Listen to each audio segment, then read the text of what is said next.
If Road Atlanta or Sonoma would be akin to huge outdoor roller coasters, Mid-Ohio Sports Car Course might be comparable to one indoors.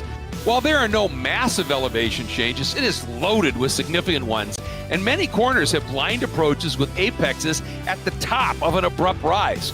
The track also has some bizarre grip characteristics which add to the technical challenge. It is literally carved out of a cornfield halfway between Columbus and Cleveland and opened in 1962 and has ever since been considered a true driver's track. Became the home of the SCCA's National Championship runoffs from 1994 to 2005 and was an immediate hit with racer and fan alike. And oftentimes, the best racing at those runoffs were classes that featured Mazda Miatas due to their amazing handling and ability to roll speed through the undulating Ohio countryside. Tonight, the track known simply as Mid-Ohio hosts the start of the final third of the inaugural Full Send Sims iRacing Spec MX5 season. Hi everybody and welcome. I'm Greg Creamer. It is round 11.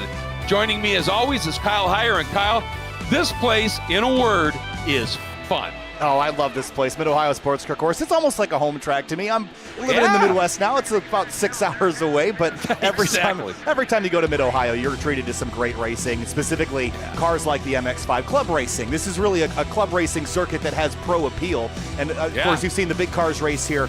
But as far as the racing we're going to see tonight, this is actually a track that you haven't seen these guys race at yet. I have. And every time we come here, we have one race that goes great and one race that turns into a real mess. So we'll see what they've got on tap for us tonight. Well, we should also probably clarify something for people going, well, didn't they just repave it? Why would that bizarre grip characteristic still be there? It is here just on iRacing. Yeah, so this is a laser scan about circa 2013 or so. So it's been a little while since the track's seen some love here in iRacing, and because of that, it's rocking the older pavement, the low grip pavement. The good news is we don't have to worry about rain tonight or anything like that. If you did, this place was notoriously slick in the dry and especially in the wet. So that won't be something the drivers have to contend with, but it was in the real world for many years. Oh, it was absolutely treacherous. I mean, the AMA and Moto America wouldn't even run at Mid-Ohio at all just in case it rained because of how dangerous it was. We should probably take a quick look here as we're watching qualifying at the points. Nicholas Rice-Puto still leads, Kyle, but after a problematic run last week, that margin dropped from 30 points to only 16 points. And so that was a big change. And it was Benjamin Forrester Beans, as we like to call him, is the guy who was moved up into second with a great event at Sonoma. Josh Soto, who came into Sonoma second, has now dropped to third, but actually gained 2 points on Rice-Puto. Camden Hibbett, and I'm not sure if Camden is good. He is here tonight, so that's going to be interesting. He had a big gain, 13 points. And what has made this, after a bit, it looked like Rice-Puto might be running away with this, Kyle. Now the top four are covered by only 37 points. That's one event. If somebody sweeps it and Nicholas has some problems. So championship is on again. Yeah, it is on. And you mentioned it's only one event worth of points. We've got 4 to go, this one included. Yeah, so there's still plenty of time for things to shift and shuffle. And because it's a 2-race format where the finishing order of one race flows into the next, yeah, there's 4 opportunities to have a bad points week, but there's 8 opportunities to have a bad points day. And usually if you have a bad race 1, race 2 follows. So it's very easy for someone like Nicholas Rice-Puto to lose the advantage he's got. So he has to race pretty smart tonight. He's only qualified P5 right now. Camden Hibbett's up on provisional pole. Joshua Soto is running second. So the competition is strong here this week. Hayden Manis is sitting third as it stands here, but there's still 7 minutes left in qualifying. Yeah, we've seen those absolute moments of great pace by Hayden, and nice to see him right up at the sharp end of things. And of course, everybody, in my tease, I say it's a driver's track. So, somebody that now is having a really, really good run is going to say, well, I finally get to show what I can do on a real driver's track. And that's made it interesting. Another guy to keep an eye on here is Jeremy Fletcher, sitting in that 6th spot. He hasn't run with us a lot, but when he's been with us, he has been really quick. He's had some unfortunate luck as a result, but he's one of those guys that, watching him here, I was looking at the stats, Kyle, and he is generally, his average change is almost +7. This is a guy who, when he does get mired in the pack, gets out and stays clear of trouble and does a great job. So I think Fletcher's a guy, if he continues this pace he's showing tonight, could be a real force. Yeah, he was looking for someone to play with. I think that was Beans Forster just leaving the pit box, so he's to go out there and draft with them. Want to also point out Camden Hibbett, this is a home event for him. You see the graphic here. His home club in iRacing is Ohio, so this track just about 40 minutes from his home, so this is going to be one of those places that he's got lots of laps on, not only in the simulator but in the real world, and the home field advantage certainly isn't going to hurt, and it's showing right now. Yeah, absolutely. I mean, whoa, big off there. Gathering it back up again, but having a little wild run through the, that's Trace Hance, who is yet to set a really good time, and so he's got to get after it here and put it in. The guy that right now I'm kind of eyeballing because he's a lot farther down than he wants to be is Skip Rock Jr. Sitting in that 10th spot right now, comes in here 5th in the points, gained 6 on Rice Pudo, but he's still a rather large way back. Skip really needs to up the ante here, get in a really good qualifying lap, and be able to get to the front and get after it. He's capable of it. He's just got to really execute. I mean, he's got 8 top 5s this season. Yeah, the consistency is certainly there, but as far as qualifying, he's got 5 minutes left. That's enough time for about 2 laps plus some. He's already on a lap right now, but he's 4/10 off of his best lap of the session. That puts him 10th place. 20 cars here tonight, a little bit down on field size this evening compared to what we normally have, and the only driver that has yet to put in a lap time is Trace Hansen at 53, who we saw hunting for pavement a little while ago. Yeah, that's a great way to put it. He's got an opportunity here now to start a really good lap and see what he can make happen here. As you said, he needs it. Love this turn. Turn 1, fastest turn on the track. It is just so quick through this corner. No banking, nothing to help you. And then obviously coming up into the keyhole, you see it climbs. It falls down to the apex. So you've got this a little bit of an off-camber feel right here. But it's the most important turn on the track because leads onto that longest straight. Yeah, I think he might have gone off track there again right at the exit. Not a lot of, actually none, no paved runoff here. I was going to say not a lot, but there just isn't any. That was actually part of the a reconfiguration they did in the winter of this past year, was turn 4 that we're headed to. They flattened it out by 2 degrees of banking. They brought up the runoff of China Beach to sort of match the height, so you're not going to send cars tumbling when they go off there. That's been a site of some big accidents. Most recently, Simon Pagenaud a couple of years ago in the IndyCar series. They sent him for a ride, and they said, all right, enough of that. Let's make that area safer. So that's been really the biggest change to this racetrack, other than the pave, in 30 years, probably. Yeah, and I wonder if they addressed that little crossover bit where if you come out of turn 1 and then it's a hard right, you can loop right back onto the straight. And where that road comes across, you remember Joey Hand in a BMW GT car hit that and went for one of the craziest rides along with Simon that we've ever seen here. And that's been a real issue. And, I hope when they did the repave, they sort of smooth that out if you get forced off track there. Yeah, you hope not to repeat that. That was a big one. Talk about big ones in Mid-Ohio. Yeah, that was crazy. Yeah, but 3 minutes left to go here, and see if Soto can come up with something to knock Hibbett off provisional pole. Jeremy Fletcher, that you mentioned before, he's P6 following currently the 3rd place car. Again, Hayden Manis really impressed with this qualifying effort tonight. Yeah, doing an absolutely great job. Hayden there tucked right in behind Trace Hance. And what did Trace do? Still. No. I think it was right here last time. Yeah. Just ran out wide over that rumble strip and got himself an off track. That time he was legal and in the clear, and he's 3/10 off of the time that he did record last lap, which was a 38 flat. That put him about 9th place if he could keep the lap clean. All right, let's see what he could do here.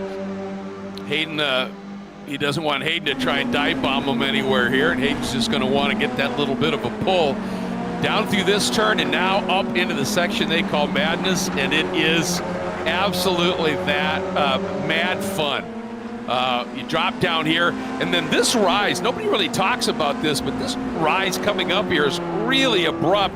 You'll hear the Indy cars catching big tire spin air as you come over that, and then of course this one, just spectacular. Oh. And ooh, is that? It was close. I don't know, yeah. But that might have been that off track that would disqualify him, and he won't have more opportunities. This will be it for him. Yeah, exactly. I'm hoping that stuck for him, obviously. And that turn right there, 11, a lot of people don't really realize how tricky that is, because you're coming through Thunder Valley, you bend right through 10, and then it's an absolute blind approach up and over that little rise into 11. It's not like a jump, but you never see where you're going into it. And you've got to carry a ton of speed through 11. No lap time for Trace Hance. That was an off track there at turn 9. So 8 attempts, no clean laps for Trace. And he's not going to get this one in. No. That's a bummer. He'll start tail of the field, but we know he'll move forward. He's quick. He's good enough to at least be 9th or 10th as far as. Yeah, absolutely. Yeah, what do we see as best that he, if it had worked, was a 38 flat, so that's not too shabby, yeah. Oh. And I'm sure he can run that in the race. The off tracks are much less big deal in the race. You can get off tracks and keep your lap times in a race or practice session in iRacing, but in qualifying, you can't even touch another car even slightly. You have to be completely clean for it to count. Yeah, and you can't bump draft either. Nope. Quality, can you? Exactly, because that it registers as a car contact. Even though there's no points associated with it, it still is an invalidation of the lap. So Soto was able to close in on Hibbett within 800ths, but not enough to knock him down. That's actually, it is 800ths. It's that close. Wow. Yeah, he has been impressive this year, no question. That Trace just getting out of the way, ran a little wide there again. A couple of drivers were able to get lap times in right at the very end there, but not a lot of improvements or shuffling on the board. So it'll be Cameron Hibbett and Joshua Soto on the front row for this one here at Mid-Ohio. I'm so excited for this. This place rocks to race on, Greg. It is. I mean, it is fun to call races here too. Having been here, I all those runoffs that we talked about, I was able to announce here, and it's just a spectacular racetrack. And it is a driver's track. And if you really, can grab your car a little bit by the scruff, and these, MX-5 cars like that. You can actually chuck them around a little bit here, and they'll respond, won't they? Yeah, they will. And, the other thing, without the paved runoff, this is a real old-school racetrack. If you go wide or go for a ride, it's hard to wrestle the thing back on course. And then turn 4, really, I was just broadcasting an IndyCar race here the other day. In an IndyCar, turn 4 is like the passing opportunity. You can make things happen here in an MX-5 in a bunch of different places. Turn 1, if you're really brave. Turn 2, into the keyhole. Turn 4, I've seen drivers slip up the inside of turn 9. And then the other spot is into the carousel. As you enter that sequence, you're going to kind of drift center track a little bit further left to arc in. That's an opportunity to sneak up because that carousel is a really long right-hand turn. Yeah, it is. If you can get overlap there, you're going to clear them by the exit. Yeah, absolutely. There are little tricks around here, and you're right about the Indy cars. And I'm fascinated to see now with the repaving, and you said lowering that banking by about 2 degrees, because there was a move around the outside that kind of became called the Paul Tracy move, because every time he qualified second, he'd lead by the time he got to the top of Madness on the opening lap, because he figured out you could just flat track around the outside there. And these cars, you could probably get 2 of them. Around the outside to do that. But before we get into it for sure here, let's say thanks to the sponsors. And I have to say a big hello to Court Schmidt. I got a note from him that he has caught a nasty flu bug and is in bed and is just absolutely feeling horrible. But his presence is, of course, always fully felt here with Full Send Sims practice makes podium in this great series, Court. Get better, man. We miss you. And, of course, we now have Sawbelt along with us, and they are the makers of some of the best safety equipment that you can imagine and that you can find. And so lucky to have Sawbelt on board with us. Such a reputable name. It really, makes it a point here of the fact that, we've got some great sponsorship on board, but we've also had some that have been along for a while, too. I mean, Farah joined us middle of last season, and they're now 2 races into their actual real-world racing season. Next round will be in April at Sebring. And again, no ticket cost to come in. And it's a great opportunity for a family to come out and watch some racing. 3P Logistics, logistical support for you, your family, your race car, tailored trackside support, Final Turn Motorsports, full service prep shop, and they will do driver development from the very beginning of licensing all the way up to pro level racing if you want. And Wine Country Motorsports, the racer's resource for helmets, suits, gloves, shoes, seats, harnesses, and yes indeed, you can also get Sawbelt equipment there, and you can also order your Full Send Sim. from them. So let's get along with this because they're going to have a very quick lap here in terms of a pace lap. Yeah, they're pacing quickly. They've adjusted pace car speeds around here. 50 miles an hour, 65 for the leader right now. Camden Hibbett and Joshua Soto up the front row. Then it's Hayden Manis, Beans Forster in row number 2. Nicholas Rice-Puto and Jeremy Fletcher roll off in row number 3, followed by Burton and Anderson. Great qualifying effort there in the 147. Deacon Greenfield and Skip Brock Jr. Greg, rounding out your top 10. And starting 11th, Michael Brock. Dylan Lee will start 12th. 13th is going to be Daniel Higgins. 14th, Dave Perez. Not familiar with him. Great to have him with us. Seth Spolman and Bob Miller Jr. will start 15th and 16th. 17th will be Chris Lambeth. 18th, Jim Friedhofer. And 19th and 20th, Arif Aziz and Trace Hands. Yeah, one of the changes they made recently is the pace car now doesn't run at consistent speed. It slows down and speeds up dynamically based on the racetrack, so they fly down the back straightaway. I guess. But time to go racing. 2 20-minute races here, Greg. Full Send Sims SMX from Mid-Ohio. Yeah, and I'll tell you, the guy who I think's got to be kind of pleased is Beans Forster. Qualifying hasn't been his forte. Second row effort. We're green. Let's see what he can do. Nicholas Rice-Puto, big move in the gray 03 down to the inside. That gets blunted right away by Camden Hibbett. Look at the move. Soto around the outside, but he goes around. I didn't see, did he get help? Yes, he got hit and he went for a big ride. No damage on the car, but we're 4 wide on the run down to Keyhole. Oh, here we go. Camden in the right spot here, clear of everybody. And that's Jeremy Fletcher. Great start up into that second spot. Hayden Manis tucks into third. Look at this. Hayden going way off, as did Elliott Burton. Everybody saving it, gathers it up, but that could break that field up just a little bit here. It looks like everybody was able to stay relatively close. Yeah, so we'll go back and look at what happened to Soto, but that's going to knock him way down the order. He's 12 seconds back from the leader. I'm not sure he'll stay there for too long, but he's got a lot of work to do to get back to the pack. Yeah, for him, man, I mean, obviously came in here a solid third in the points. Oh, big off there by, is that Spolman? Yep. He got tagged and overcorrected and spun back across the road. Big situation there, but no damage, just a spin. He'll continue. There's the number 2, Dylan Lee, right behind Anderson. Skip Brock, that's that yellow and blue car trying to figure out a way through on this group. And again, this track, lots of, not a lot of straight line, let's put it that way. So you're always changing direction. So passing is about creativity. And Rice-Puto here getting a nose ahead of Fletcher, but he's going to be the outside of this long run through the carousel. Kind of has to tuck in, but Fletcher ran a little bit wide there. Could Rice-Puto get a run and maybe surprise him down into turn 1? He's got a little bit of a toe. Yeah, not close enough to make a move there. Nope. Manis is alongside Elliott Burton there for 4th. You forget how short that pit straight is here. Ooh, way off by Rice-Puto. Got 4 tires in the air. Yeah, and didn't hit one of those cones either. No. That was pretty trick. It was trick, wasn't it? That was like Travis Pastrana with all the air he got there for a second. That's what I was thinking. Burton now dives down inside. Manis going to get trapped on the outside, but was able to pin Burton just a little bit, and he gets a little bit of help from Beans, who has slipped back from that great 4th qualifying spot to 6th. So Beans has got some work to do here, but man, is he in a position to maybe be able to do something here. And Burton defends a little bit. Beans knows you can run the outside line, pops to that spot, and Burton covers him beautifully. And nicely done there. Zia Forster, big slip there for the 6th, middle of the corner. Tough to, wow, that was almost contact there leading into turn 6. So close. Look at the BPM 150 now for Beans. Yeah. Well, this track, you would think, you're just always in it, right? You're in a rise, you're in a turn, you're doing something. There's just not a lot of place to chill a little bit. And this is where, in the real world, this is the kind of track where the drivers, physically as well as mentally really take a pounding.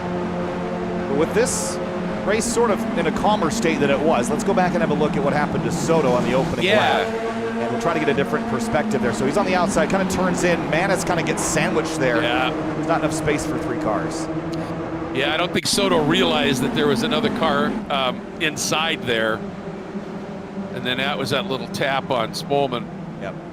And there was overlap there, I think, with a car that was to his inside and just didn't quite have enough space for both those cars. He's now 20th. Soto's up to 19th. You see him just up the road, but still 4.5 behind the rest of the field. Yeah, this is not what Mr. Soto wanted to see happen here. That is really unfortunate for Joshua. And there's Trace Hands. working his way up through the pack. We knew he would. He's already 11th. What a start. Yeah, made up some great progress there. I wanted to also note, hometown kid, Camden Hibbett's doing pretty well, half a second clear, and everyone's trying really hard to stay with him. If Fletcher and Rice Budo battle, I think they're going to lose Camden Hibbett. He is just dialed and locked in right now.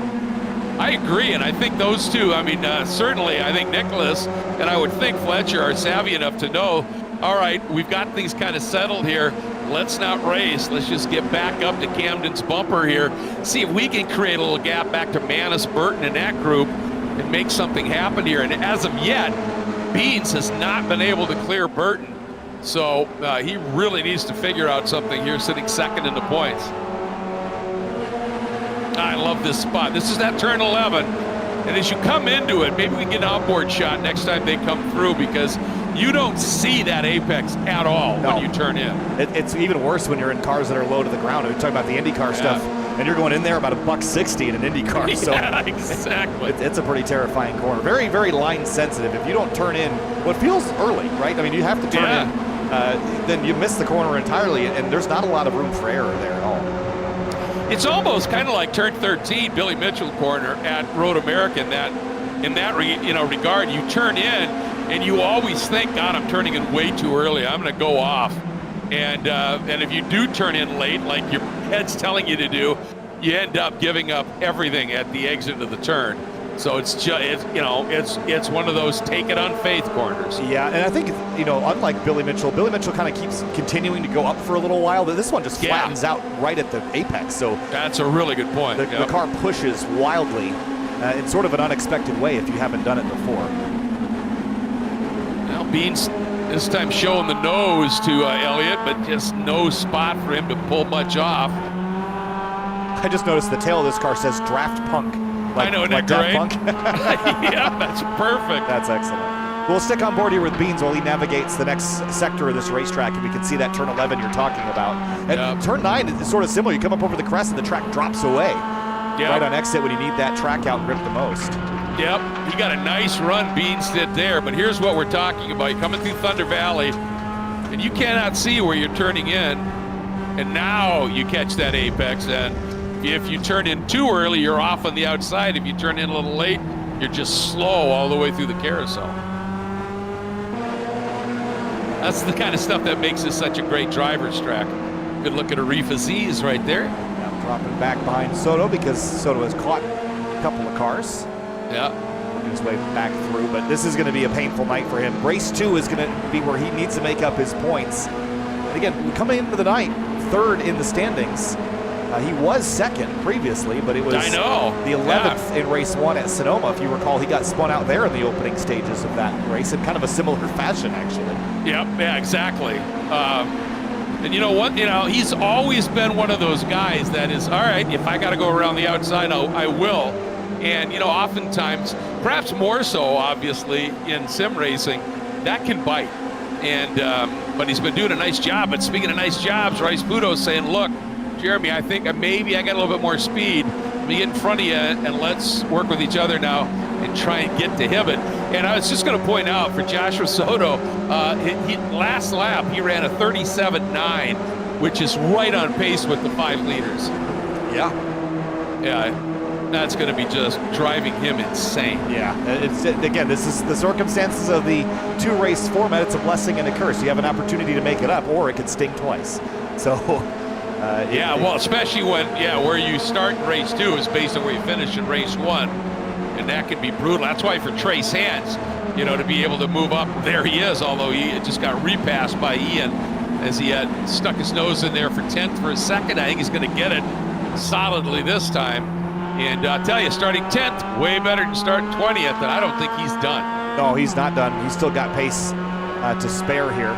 And Ian Anderson in line here, a little bit of a defensive line, about a half a lane off the far right, which is where you are to set up for turn 1. Fast corner here. There's that big curve on the left.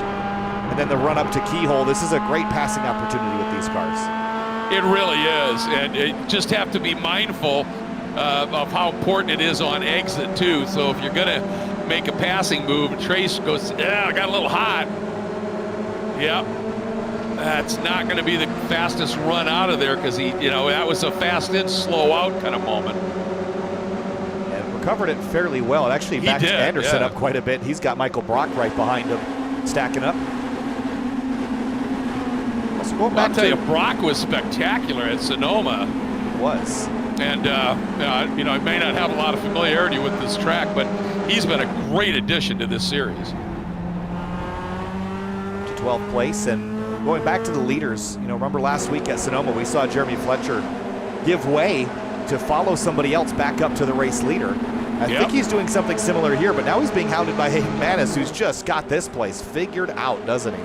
Boy, he surely does. And, once a look as well, what Rice Budo was able to do once he cleared Fletcher, he's been able to open up a nice little chunk on him, almost 0.4 of a second, and has closed in noticeably on the back of Camden Hibbett right now.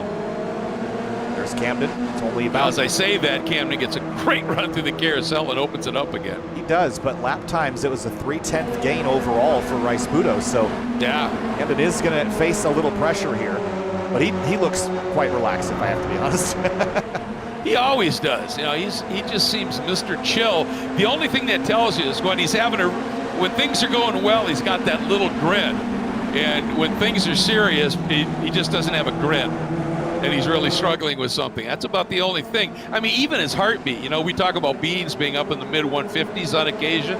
I don't think I've ever seen Camden's when he's been running his heart monitor over like 110. Super chill, just executing to perfection. See background there, Jeremy Fletcher, slight defense, trying to dissuade Manis from maybe popping to the right and taking a lunge into turn 4. And another one of the newcomers in the series, Chris Lambeth in the number 3, 2 top 10s in his opening debut at Sonoma. Not quite as much pace here this week, but he's having a great race with Bob Mueller Jr. and Jim Friedhofer. Yeah, sitting up in that 14th spot right now, as you said, having a good run. And a learning opportunity is coming because Soto's probably going to get by him. And, you could look at that, I lost the spot. But when it's the guy who's third in the points and he's really fast, the better way to look at it is I can go to school here a little bit. Absolutely. Use all the teachers that you can. Every lap you learn, no matter how good you are. Oh, Burton a little wide. Here comes Skip Brock Jr. He snuck through and stole that spot away.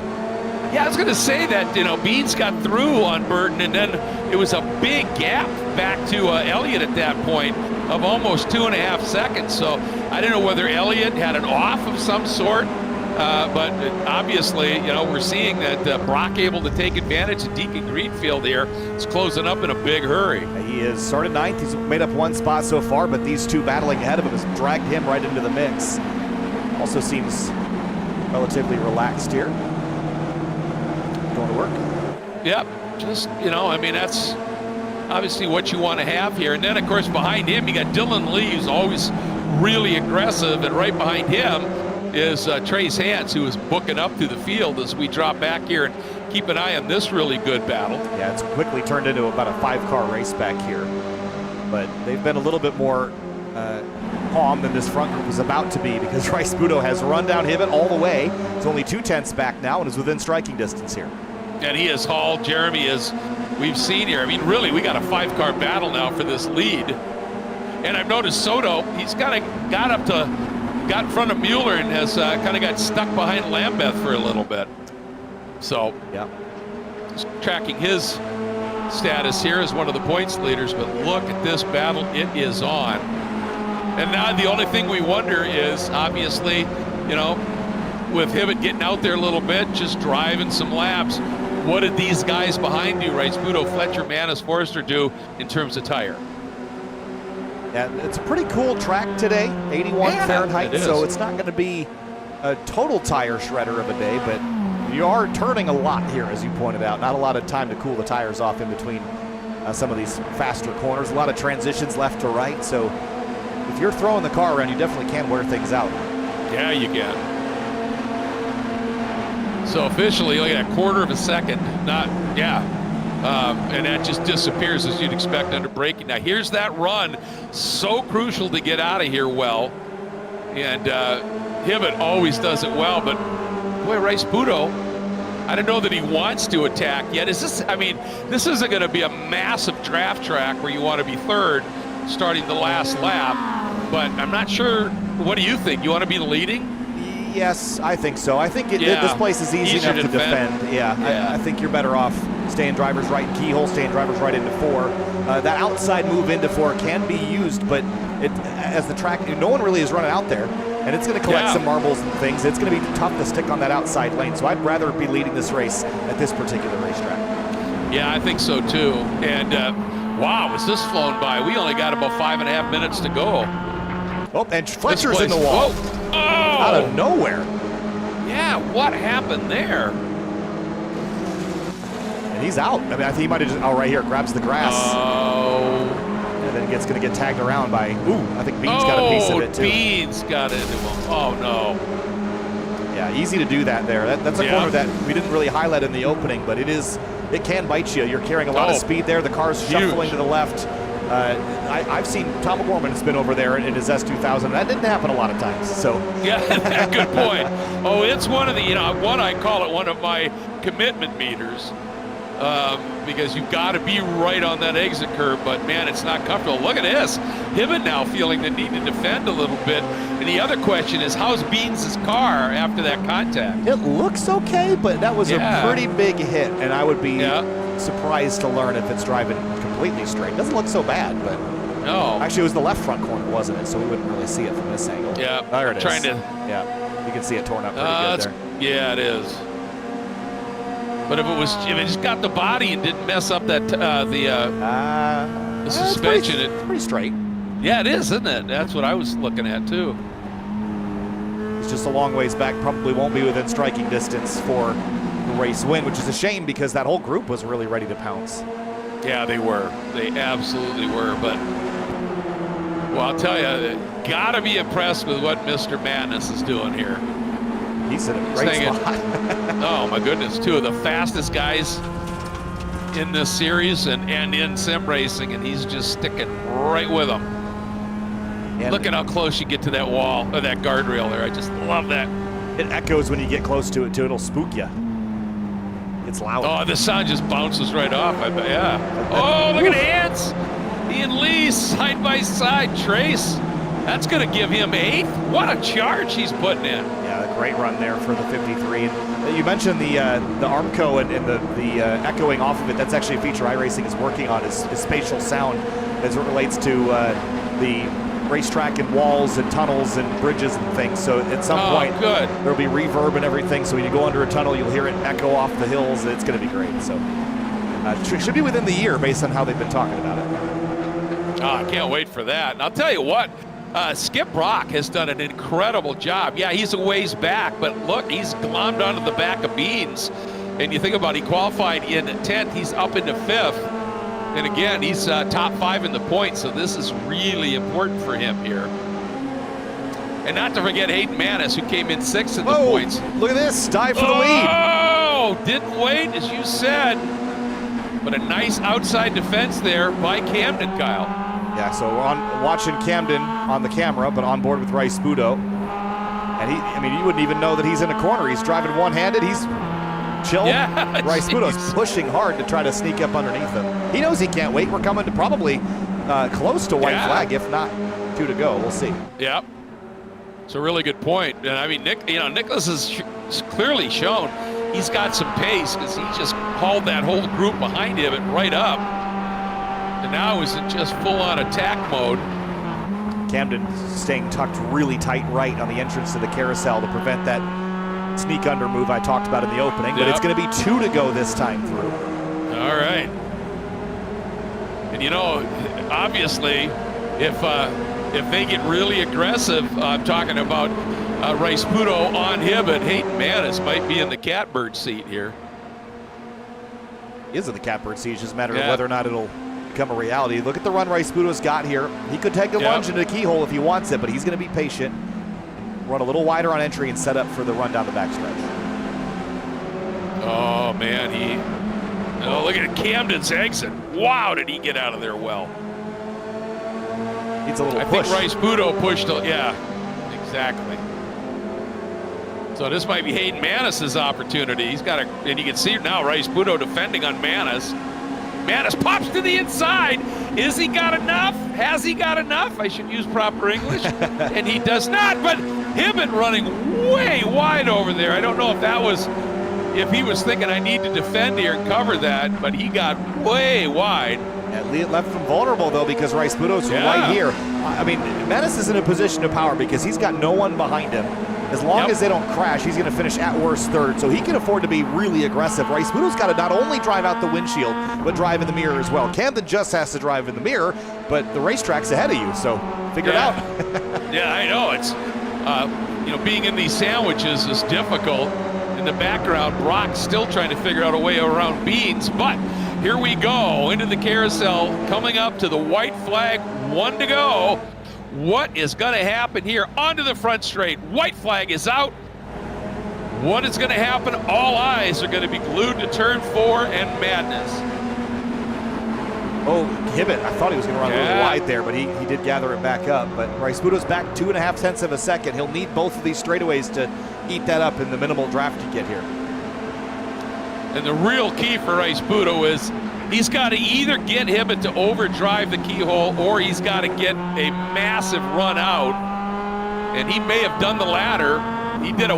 He sort of diamonded that corner, and he's in a good spot here, and he's got a slight gap to Manis, Kyle. Yeah, and that gap to Manis is really the important piece, because he can afford to make a little mistake at turn 4 if he can, make a dive into 5. But here he comes up the inside, Greg. Dives to the apex, and you can see Hibbett gives him a little bit of room. Hibbett uses that outside line to great effect. You got to be really careful doing that, entering the top of Madness. Rice Budo, I thought he might dive to the inside there at 6, but Hibbett didn't give him a whole lot of room. And now what can he do here in terms of Rice Budo? As you said, Hibbett now easy to defend. Whoa, this is the critical corner, up and over the jump at 9. So close. Could have laid the bumper there. Yeah, but he's going to have 2 more opportunities. And they both come here. What is going to happen here? Hibbett, it's got to be disciplined. You can see Rice Budo trying to get that wheel turn, get to the throttle a bit sooner, but Hibbett has enough. It's just such a short run out of that corner to this checker flag. Hibbett getting a crucial win for him in his championship. Look at this scrap coming to the line. Woo-hoo. Oh, they're sideways. They're bumping. Deacon Greenfield actually had, you can see him going, what was that all about? The margins there were wild. We have to look at that again. Oh, my goodness. Yeah. Look at this.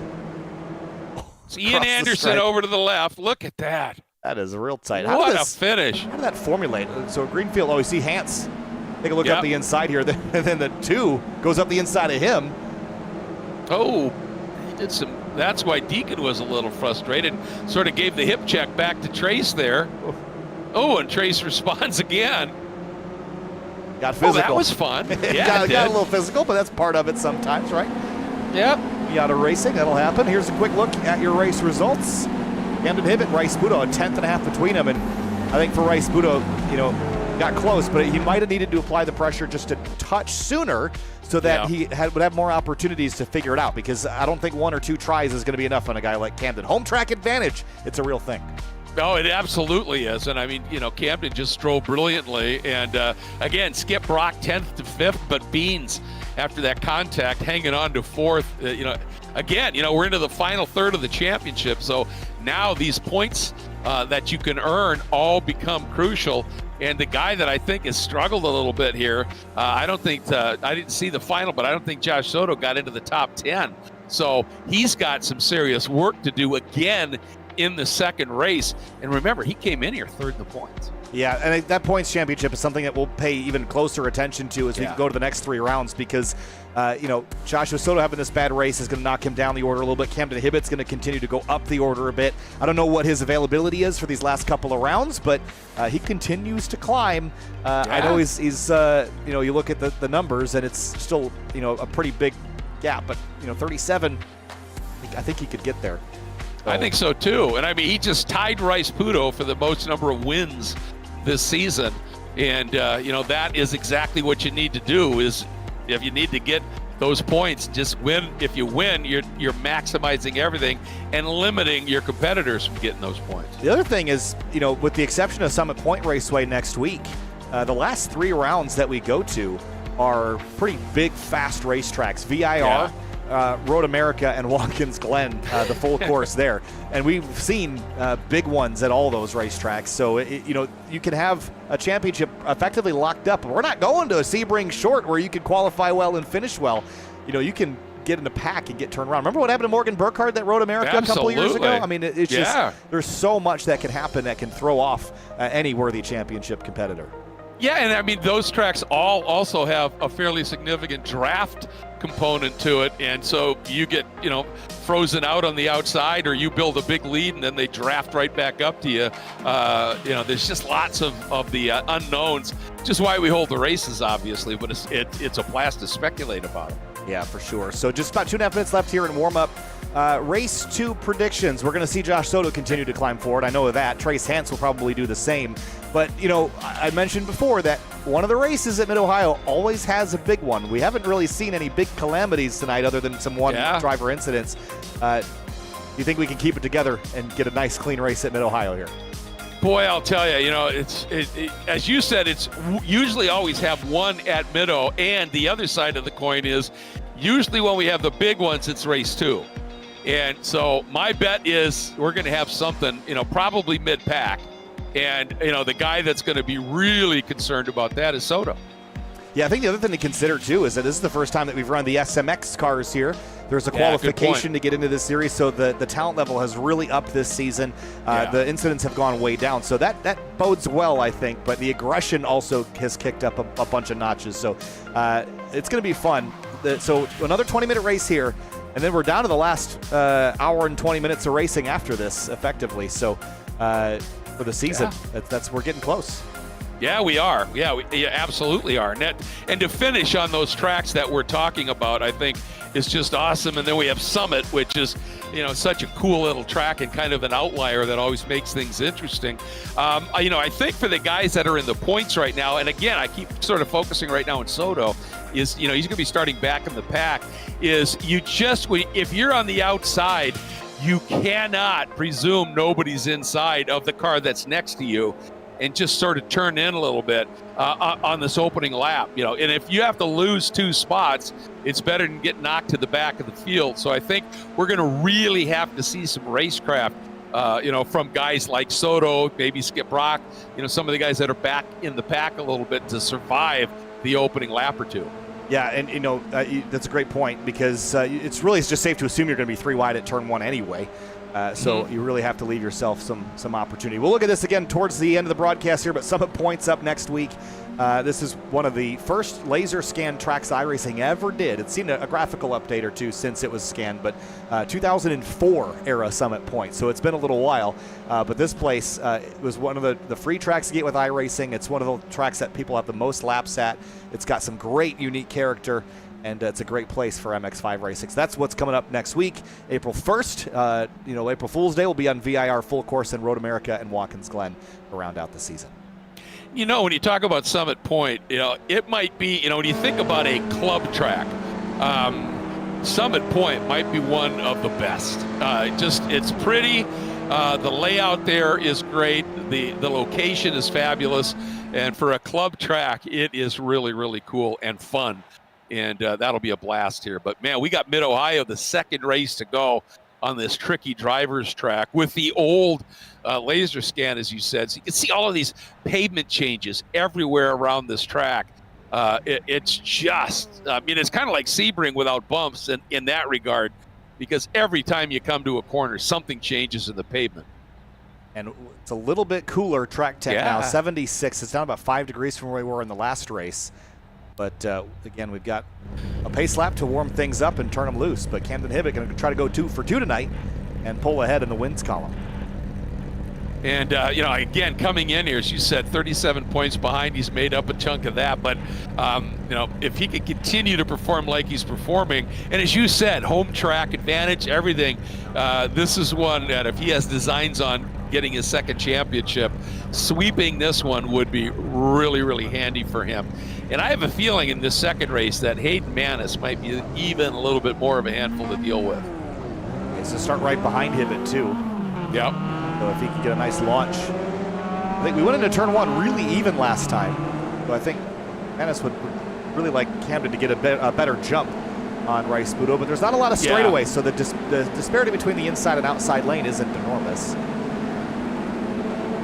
Yeah, and that's one of the reasons that, you know, like the Pro Series when they run here always start on the backstretch, because there's just, you know, as you said, with that short straight, you come out of the carousel in turn 13 side by side, you're going to be side by side going into one. It's just how it's going to be.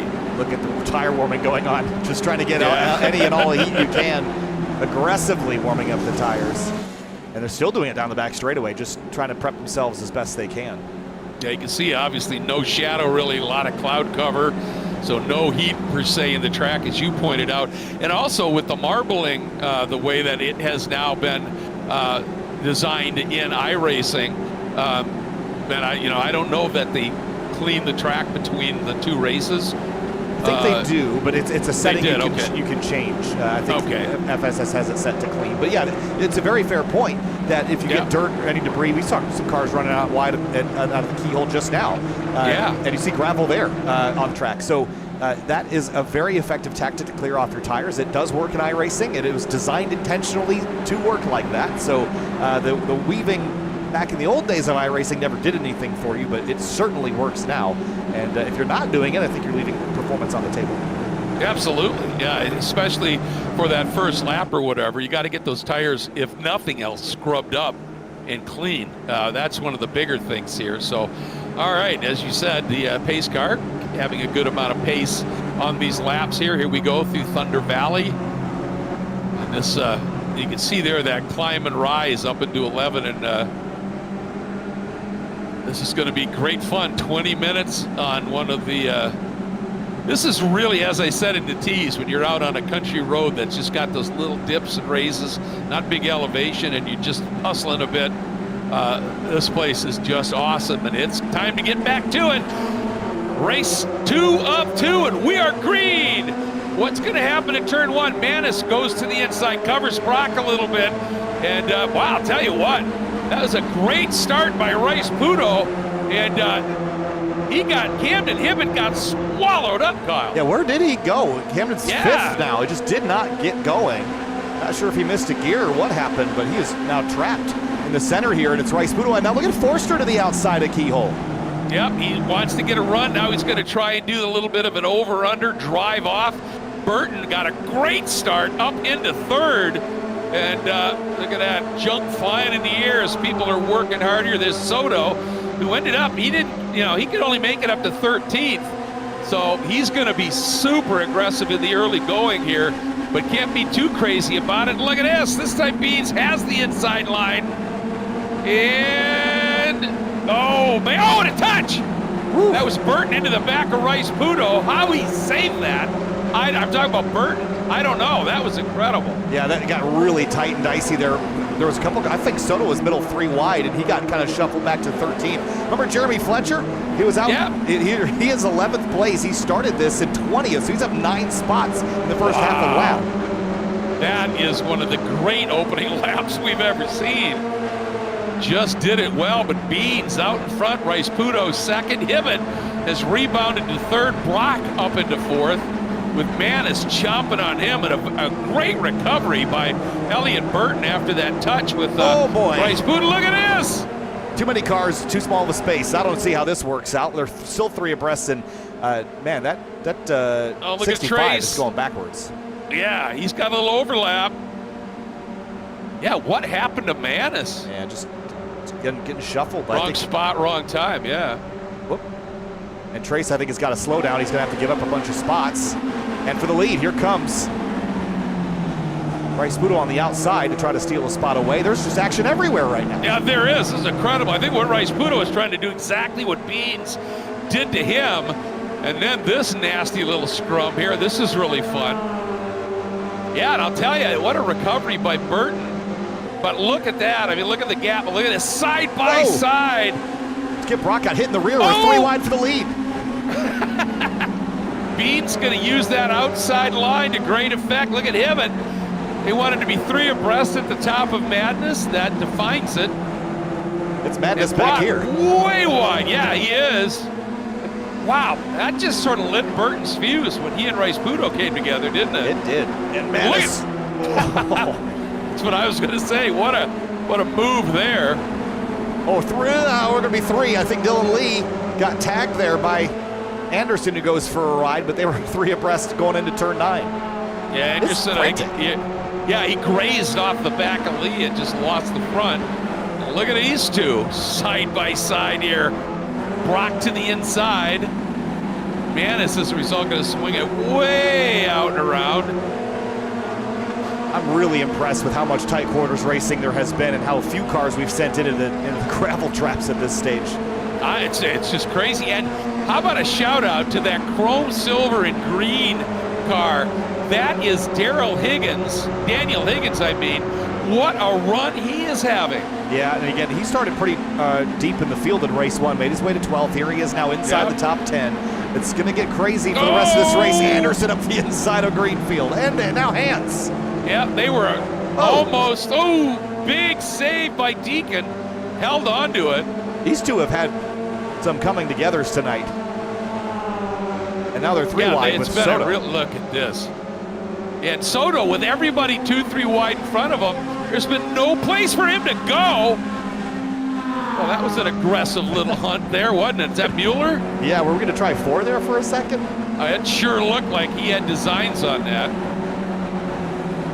So Soto has finally been able to get around Hans, Greenfield, Mueller, that group, and is slotted up into 11th. Look at the back of Deacon's bumper. Yeah, I think that matches the front of Trace's. They've had exactly. They've had a couple here and there's, I think, tonight. Yeah, they've been in the wars. Yeah. That's calmed down for the time being. Those embers are still glowing, but we'll check back in when it fires back off. Forster and Rice Pudo still tight here, and now Manis and Fletcher. Fletcher up to 6th. Ooh, contact there. Just sort of hip check Manis. That's going to let Dylan Lee come through, and Daniel Higgins attacking as well, fending off Ian Anderson behind him. And hold that thought for the lead. Side by side through 1, and they touch! Oh, they touch! And Rice Pudo into the gravel all the way to the exit of the corner. Doesn't hit anything, but that's big. Oh, man, that's going to almost to the back of the field. Oh, my goodness. Now let's go back and look at this again from top down. Remember, he's the points leader, only 16 points ahead of the driver that he went off the fender of. So this is why moments like this are crucial. And the bridge might obscure the view here a little bit, but I think Beans didn't really leave him a ton of space down there, and he just tracked out the slightest bit, and they just got connected. Yeah.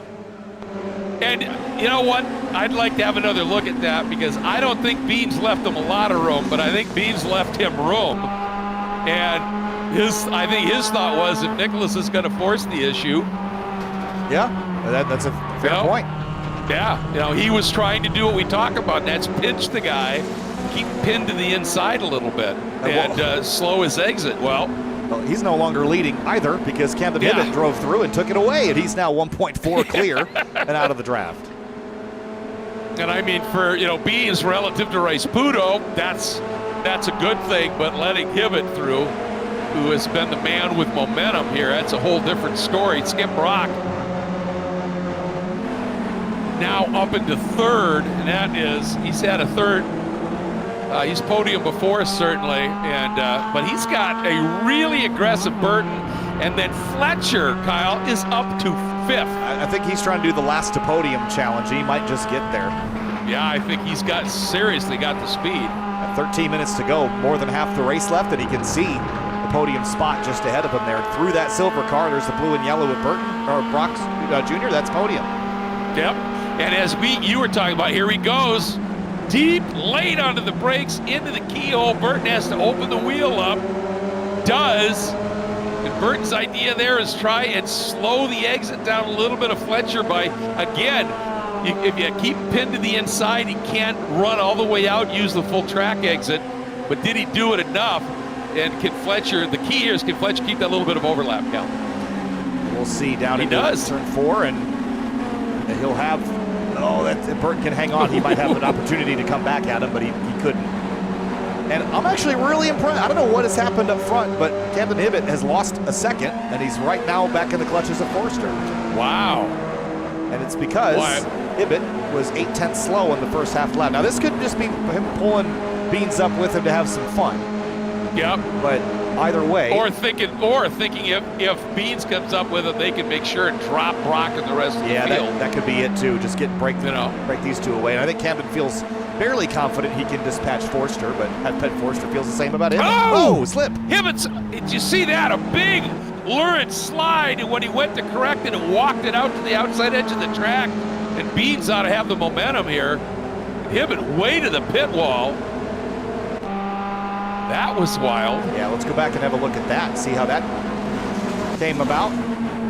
I just caught it a little late here. Let's go back a little further and watch the grass on the exit of turn 11 here. He's just going to have the right rear. It's loaded up. A little bounce, and it just kind of slid.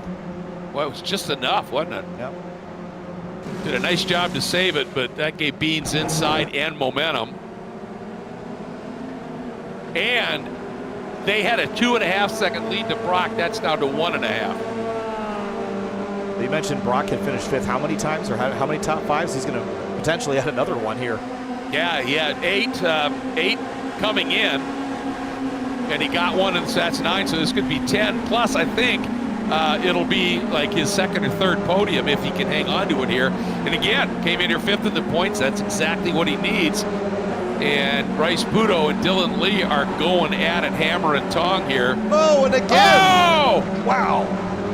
Holy cow! That thing got air. Yeah. Second time I'm surprised that didn't go over.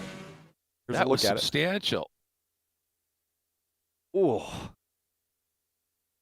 Man, it's just not been the night for some of the drivers up in the pointy end of the point standings. No, it surely has not. Now, that cost him, and he dropped back behind Mueller. He's got to get through on him again. Soto's only recovered to 8th, so he has not moved as quickly. You know, we documented slow progress early. Yep. But the only one that's really rebounded is Jeremy Fletcher, and he's not competing for the championship, so they really needed to stick up with him on this charge. Yeah, they did. And like I said, I know Soto got behind some of those 3 abreast battles, and that just sort of nulls any kind of momentum you have. Camden coming up here. Is he gonna? Nope, just gonna give him a little bump up into the keyhole. Oop. Just past halfway, so there's still plenty of time left to go, and I think we might see them sort of ride here, but Skip Brock Jr. was a little slower, but he's almost matched their pace. 38.3 to a 38.1 for the 2 leaders. And then Burton and Manis are, and Fletcher.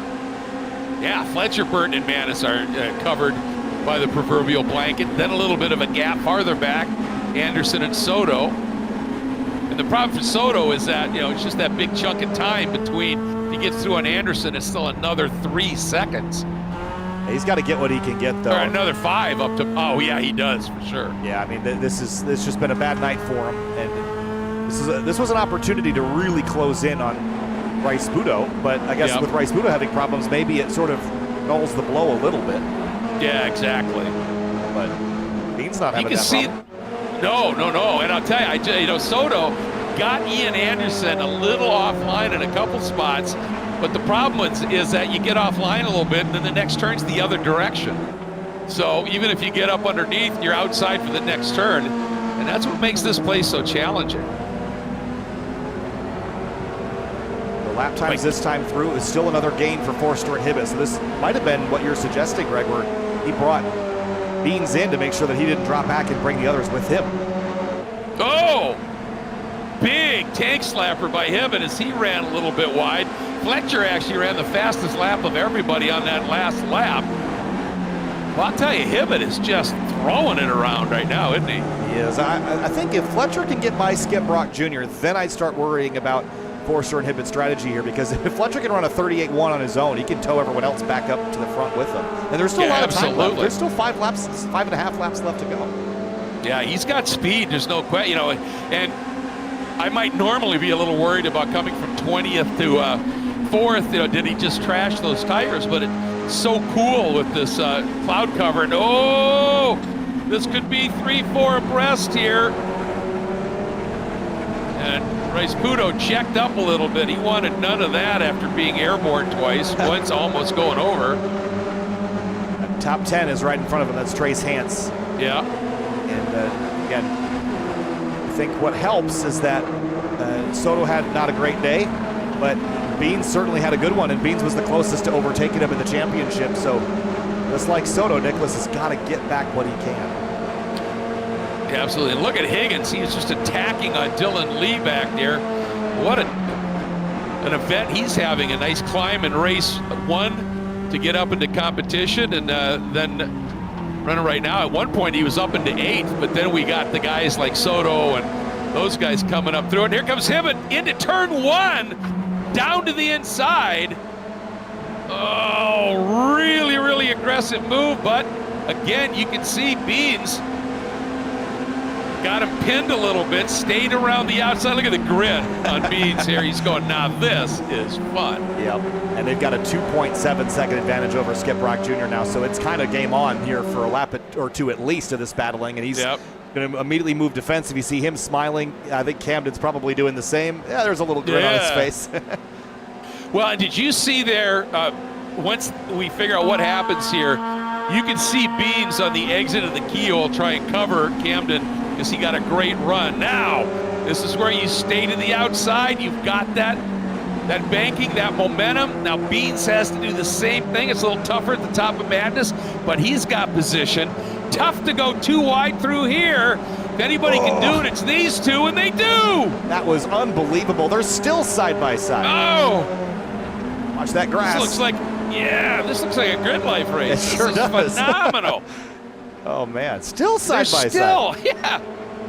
I got to tell you, I saw this once at this track in the 90s in a Trans Am race. Oh man, believe it or not, it was unbelievable. Hey Greg, look at they're still side by side. I know, this is insane. And now they're finally. That was 3/4 of a lap.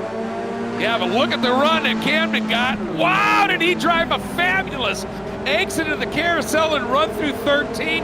Down to the inside, he's going to get this pass done into 1 again. Oh, or is he? Not quite. If Forster can keep it tacked up, he's going to have that run into keyhole again, and he's still there. This is just spectacular. Here we go again. 4.5 minutes to go. Can they do a whole lap this time? Ooh, Hibbett really wide.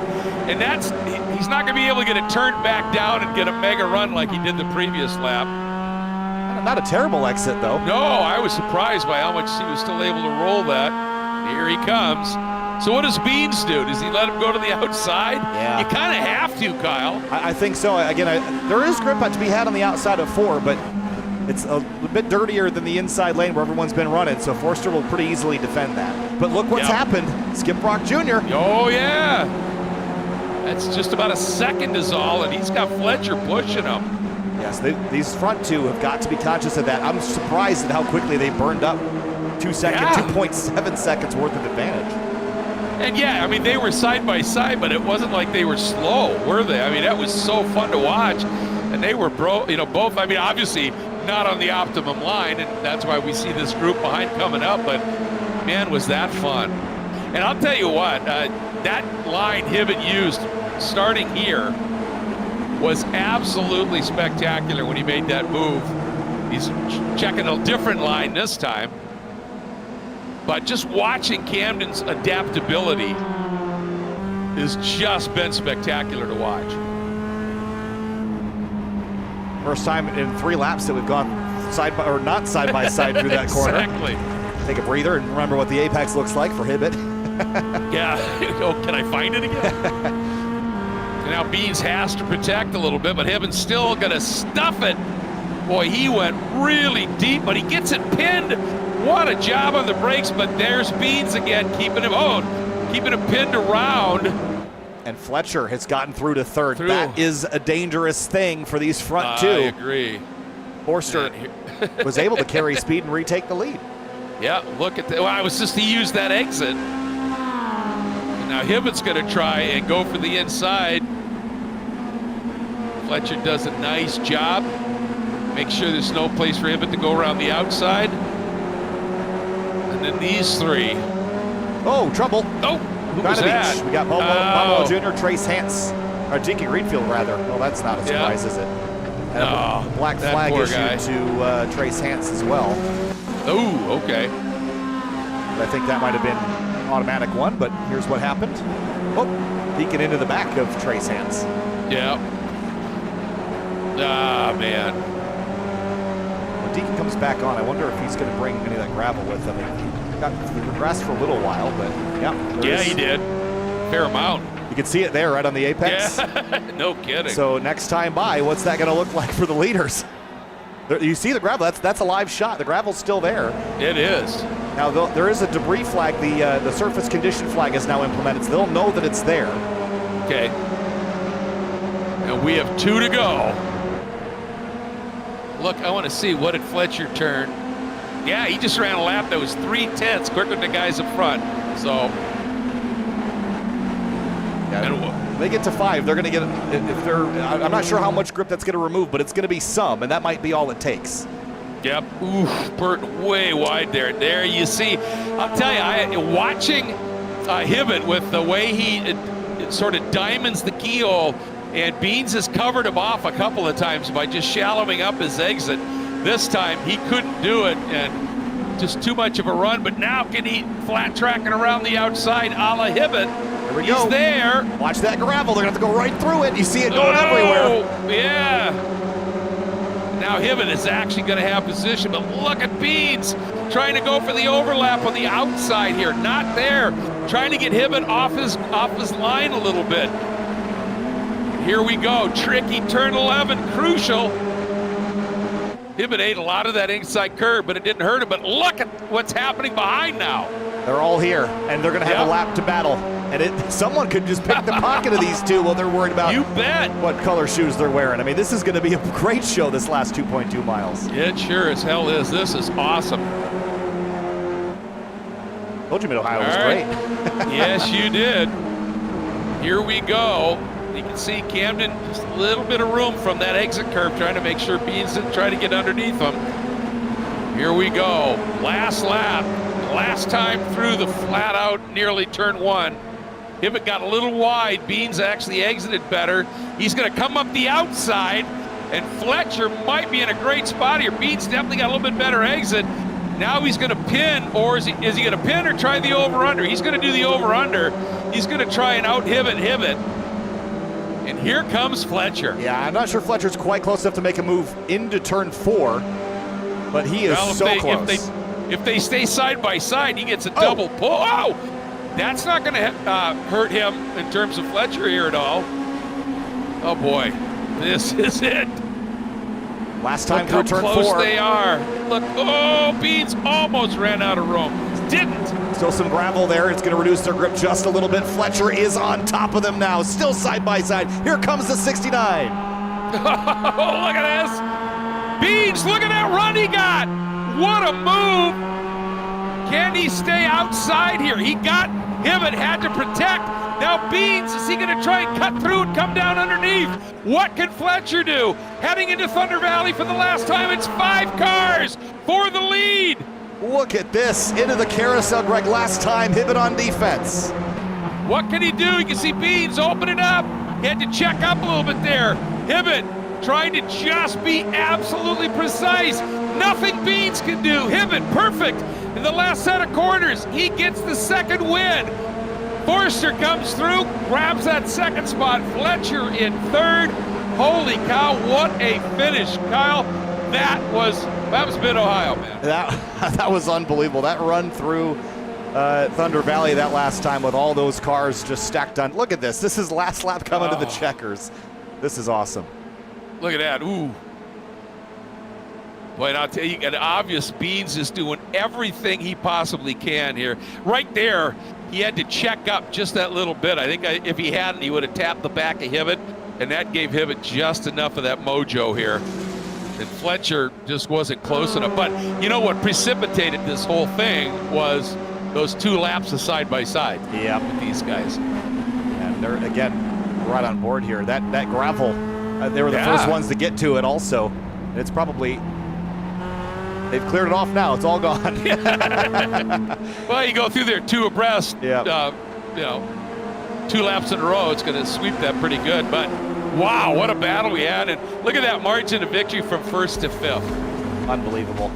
I mean, all under a second. Fabulous. That's great stuff. Hibbett sweeps the week here at Mid-Ohio. Home track. That's going to be a great week for him in the points, too. Beans Forster, great points day, 4th and a 2nd for him. And then Jeremy Fletcher from last to 3rd. We haven't seen a lot of runs like that. That's so impressive. No, we sure haven't. That was a great recovery drive by Rice Puto and Soto. Yeah, we got trapped early in those 3 wide battles that were just in front of him, and it didn't allow him to get up as far as he may have been able to. But it's a lot better than being outside of the top 10. And Daniel Higgins, what an event he put in here. Yeah, he was up and down and all around in that race, up to as high as 8th, down to 12th, ends up 10th. Not a bad run for him. Bob Mueller Jr., Deacon Greenfield there in 12th. That one might be pending. Again, we saw that contact down there at turn 4. And then Trace Hance, black flag, he ended up 19th after that collision. Chris Lambeth, not as successful of a round here at Mid-Ohio as he had at Sonoma, but still not a bad second run here as he kind of comes to grips with this car. But we do have Jeremy Fletcher joining us now, P3 in race number 2, and it was a DNF in race 1, Jeremy, but in race 2, man, 20th place to 3rd. How'd you do that? First race, I got a little bit on the grass, honestly kind of zoned out and drove off, and then my wheel ended up disconnecting, so I got into beans there. And race 2, I knew it'd be kind of hectic. Obviously, everyone wants to go for it, so got a good first lap, and then kind of kept picking them off one by one from there. Well, the first lap was key because Josh Soto was trying to do what you did, and he ended up caught behind these 3 wide battles that there's just no place for him to go. So you clearing most of those guys in that opening lap, I mean, that was absolutely fantastic, Jeremy. My goal was honestly get to him because I knew he was like 13th and kind of work with him to get through the field. And I seen him after 2 corners, so I was kind of happy with that. I would think so. Yeah, that was a storming first lap. And did it take anything significant out of your tires? I mean, you, right at the end of the race, were oftentimes running laps quicker than anybody up in front, so it just looked like you just had speed start to finish. I mean, I don't think it really took anything out of the car. I had speed, I think, the whole way through. Probably could have done a little more at the end, but didn't want to be too aggressive and just take what I had there at the end. Well, I'll tell you, from 20th to a podium, that was one hell of a drive, and loving having you in this series. I hope we have you with us for the rest of this season. Awesome. Thank you, guys. Thanks, you Jeremy. bet. And Hayden Manis, 6th place in race 2, but grabbed a podium in race number 1. This was a really good round for you, Hayden. Immediately pace in qualifying. Started 3rd in the first race and then finished 3rd there. Take us through your night. Race 2 was a little bit more of a challenge with the frantic start. Yeah, I was really happy with my qualifying result tonight. I haven't had the best luck in qualifying in recent rounds, so super happy to come out there. I think I qualified 3rd this time. I was always P1 is the goal, but race 1 was obviously a fight until Jeremy Fletcher. I nearly got murdered by him, but made it through and kind of just ran in line through there. Well, I mean, obviously put together a great run, but in the second race, that battle that was behind Beans and Camden was one of the most entertaining and fraught things we've seen. And then at the end of the race, turns out that group just closed right up. What were you dealing with in race 2? Race 2, both races tonight, really, I had a terrible start, and it was just kind of a recovery after that. Mid-Ohio is kind of a tough place to run if you have front end damage. Really, the only place to pass is that back straightaway. Yeah. So if you have front end damage, it's really tough to get a run at all. Unfortunately, race 2, I just had somebody go off in front of me and rear-ended them. Kind of my fault. It is what it is, and that's racing. But I was just kind of battling back. I had front end damage, so I was just kind of watching the battle in front of me. That was amazing to watch. So props to all those guys. Yeah, that was an amazing show, absolutely. But a great run in qualifying, an absolutely fabulous race 1. Just great to see you up in there, and I think that's your first podium, wasn't it? I think I might have had maybe a P2 or maybe a P3. But You know, just happy yeah, to, happy to I be up think you're front. right. Yeah, no, it's a great run. We know for sure that it was your eighth. Make sure on this, your 8th top 5. So well done there. And Well, the win's around the corner, I hope. So I think so. The way you've been Absolutely. running, I think you're absolutely right, man. I appreciate it, guys. You Thanks, bet. Ed. All right, a couple other drivers we want to chat with tonight. Beans, Forster, and Camden Hibbett. Let's start with Beans. We've got him standing by. Beans, tonight was fun, man. Just watching you battle there with Camden Hibbett in race 2 in particular. 153 peak BPM, so you're going to work right now. Take us through that battle. How many laps were you guys side by side? It was crazy. I think it was 3, but again, like always, I don't know. I can't tell you. So Well, we had you, I mean, literally side by side for 2/3 of a lap twice, and you guys were side by side through turn 1 3 times. It was absolutely insane and insanely fun for us. I can only imagine what it was like for you guys. yeah, that was a lot of fun. You know, again, like I say all the time, it's just this close racing, and these really hard fights is why we're here. You know, Yeah. I'd rather have like an intense battle. Like we were battling, we had I think a 3 or 4 second gap to the cars behind, and we were just like, screw it, and we just went after it, and like I had a smile on my face the whole time. And, Oh, we know. We were watching, man. And it was great. It was so much fun. Like I know I came out in second on that one, lost some points, but man, that was a great time, and I want to do it again. Yeah, well, and I was going to ask you. I'm glad you brought it up, because we were sitting there going, they got to know that they are, you know, this 2.5, 3 second lead is evaporating every time. But then we cut to you and to Camden in the car, and the grins on your faces kind of told the story. It was like, who the hell cares? This is a blast, and it was for us, man. It was fabulous. Yeah, that was a great time. I cannot wait to watch this one again. And, Yeah, I think this race was the most fun call that we've had this year yet. It was just unbelievable. Awesome. Glad we can put on a good show for you guys, and thanks for hosting. You always do, man. Thanks, Beans. Kyle. Thanks, Greg. All right, Camden Hibbett is up next, last but not least, and home track advantage showing its face tonight, Camden. I know you're about 40 minutes away from here, so this is a special place for you in the real world and the sim world. And tonight, you put it to the test. Race 2 in particular with Beans, that was some amazing racing. Take us through your perspective tonight. Yeah, this was a special event for me. All throughout all my league racing that I've done, I've never won a race here. Between bad luck getting taken out last time we were here with FSS, and another MX5 series, just missing it by a 10th or 2 every single race. So to be able to go back to back means a lot tonight.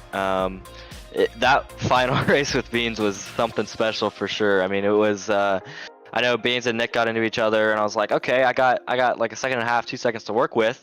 And then next like lap, my shifter starts acting up, and it gets stuck in third, and I'm like, come on, like, and Beans is right back in the fight. I'm like, well, they're at my advantage, so I guess we're fighting it the rest of the way. Yeah, it was definitely a hard fought battle there at the end. I don't know if I would have been able to run away from Beans.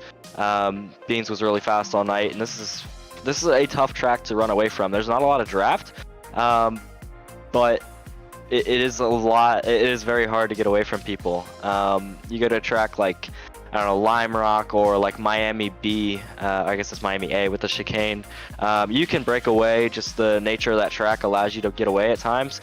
This place is very hard to break away from people because it's so easy to make mistakes. This track is so technical. And definitely, I'm definitely looking forward to hopefully seeing this track getting a repave and the updated turn 4, because I think it's going to make the iRacing, these events even more realistic, and hopefully produce even more of the racing we saw in race 2 tonight. Yeah, this is just, I mean, like I said, this is, you know, the most fun race we've had this year. And I got to ask you, Beans addressed it too. You guys had almost a 3-second lead over third on back, and you guys went 2 laps, I think 3 laps in a row side by side through turn 1. You had to know that was going to evaporate, but when we cut to the cameras, it looked like you couldn't care. You were having way too much fun. Yeah, I could have cared less, honestly. That was having way too much fun, and me and Beans were on the same Discord call, and we were like, do we want to do this? Because we know we're going to bring everybody back, and we were both like, yeah, let's do it. Like, this will be fun. I think we were both open to it, and for me, it doesn't seem right. I have a hard time going, and technically me and Beads aren't teammates. We're in the same Discord call almost every week, but technically we aren't teammates, so it's really hard for me to say, yeah, let's just work together and keep it a 2-car race and do that. Yeah. I want to see what it would be like in the real world, where we're just fighting because we have no or car-to-car communication, and I want to see the battle, and I want to see us bring everybody back. I mean, that's what you guys at home want to see. That's what I want to do as a race car driver and go have some fun. So that's how I always approach races like this. And sure, if I'm working with Morgan or one of my PRG teammates, I think it's a little bit of a different story. Sure. But with Beans, we have some really good racing, and I don't think I touched him once down the chute down towards turn 2 just for the fun of it, because we were saying how we kept it so clean, and I was like, oh yeah, watch this, and I gave him a little love tap. But other than that, I don't think we had like a serious actual contact that whole battle. So I mean, that's the racing that I love to see in this series, and that's what Spec MX5 racing in FSS and in real life should be. I really enjoy this racing, and hopefully we can help spread racing like this, because this is what everybody wants to see. Nobody wants to see people doing bump and runs to get to the lead. Ultimately, that's not what this kind of racing's about. And for me, this is how it should be. So super happy to have a really fun race at a home track tonight. And yeah, that was a lot of fun. Quick announcement on my end: we'll have an announcement on a new series tomorrow from the iRacing side. Huge thank you to all my partners as well. We will be at Mid-Ohio for the real life SDCA Super Tour May 18th and 19th, I believe. So anybody in the Columbus area, please come out, say hi, send me an Instagram DM. I would love to see everybody out. We had, I want to say 50 to 60 people at the event last year. It was an awesome time. So everybody in the Central Ohio area, make sure to come out. It is a blast as always. And thank you guys for what you do. As always, amazing broadcasts and awesome racing tonight, 100%. No, it was absolutely fabulous, and for not having won a race here at your home track in iRacing tonight, you brought the Ohio broom, buddy. Well done. Thank you, guys. I appreciate it. Thanks, Camden. All right, Greg, what a night. I mean, we were treated to some spectacular road racing, as we always are with FSS, but Mid-Ohio, man, it puts on a great show. I also kind of know what Camden's announcement is. I'm really excited for him to share that with the world. You're just giddy. I'm just giddy, as always am when I'm watching racing in Mid-Ohio. But that's going to wrap things up for tonight, Greg. Final thoughts before we head to Summit Point next week. How do we top this? That's my first thought. That race was absolutely spectacular, but Summit is such a great track. As I said, when you compare some of what you might call the club tracks, it really is one of the best, and can't wait to get there. That's going to be a lot of fun. And of course, just quickly need to say, Court, hope you're feeling better in a hurry, my friend. And a big thanks to Full Send Sims, as always. Also, of course, to Sabelt. Really appreciate them coming on board. Farah for their continued support. And then, of course, we've got to think about 3P Logistics and Final Turn Motorsports. They've been with us right from the beginning. And, of course, Wine Country Motorsports. Thanks to them all. Thank you to you, Kyle. Always just an absolute blast. Huge thanks to Finian. Again, phenomenal work on those cameras. Some of those shots just had me holding my breath. It was awesome. And I can't wait for our next event, Kyle. A treat as always, man. Can't wait for it. Mid-Ohio Sports Car Course complete, and it's Summit Point in West Virginia. We'll see you there next week before the last 3 rounds of the season take us to VIR, Road America, and Watkins Glen. Greg, I can't wait. Yeah, I can't either. And look at that shot, Finian. Absolutely great stuff. We'll see you next Tuesday night, Summit Point. as we continue into the final few rounds of the debut season of Full Send Sims SMX.